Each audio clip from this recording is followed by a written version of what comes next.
Realme C25Y problem network coverage area. আমরা প্রাথমিকভাবে IMEI number, base band এগুলা check করে নিতে হবে। চেক করার পর আমরা বোর্ডে রিমুভ করে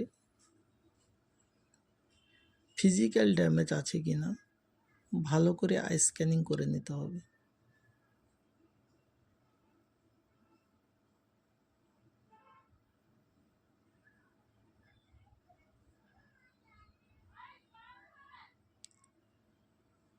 আই স্ক্যানিংয়ের পর দেখলাম যে ফিজিক্যাল ড্যামেজ নেই।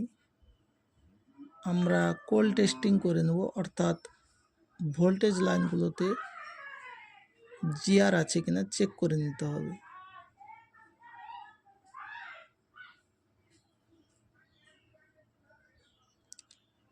আমরা একটা ফল্ট পেলাম যে 4G এর কাছে পাওয়ার আইসি থেকে ভোল্টেজ 4PL লাইনটে যে আসে ওটাতে জিআর আসছে না, অর্থাৎ পাওয়ার আইসি থেকে জিআর আসছে কিন্তু জিরোর যে রেজিস্টারটা এর পরের মুহূর্ত জিআর আসছে না।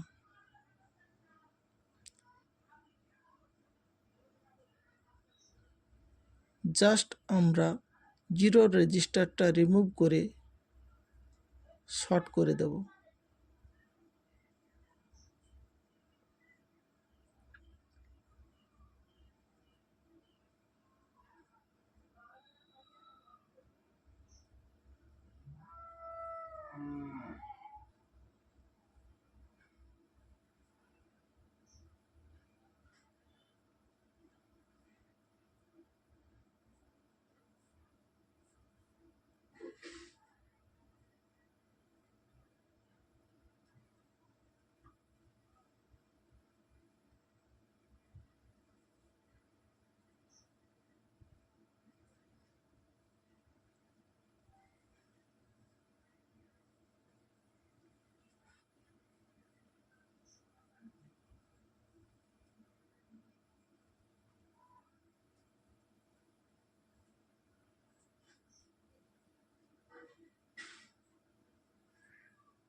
আমরা এখন বোর্ডটি ফোল্ডারে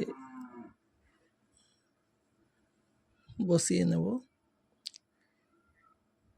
সিমটি লাগিয়ে দেখব যে নেটওয়ার্ক কভারেজ এরিয়া এসছিল সেটা চলে গেছে কিনা। দেখুন এবার 4G ভোল্টেজ টাওয়ার সঙ্গে সঙ্গে চলে এসেছে। স্টেপ বাই স্টেপ কাজ করলে 100%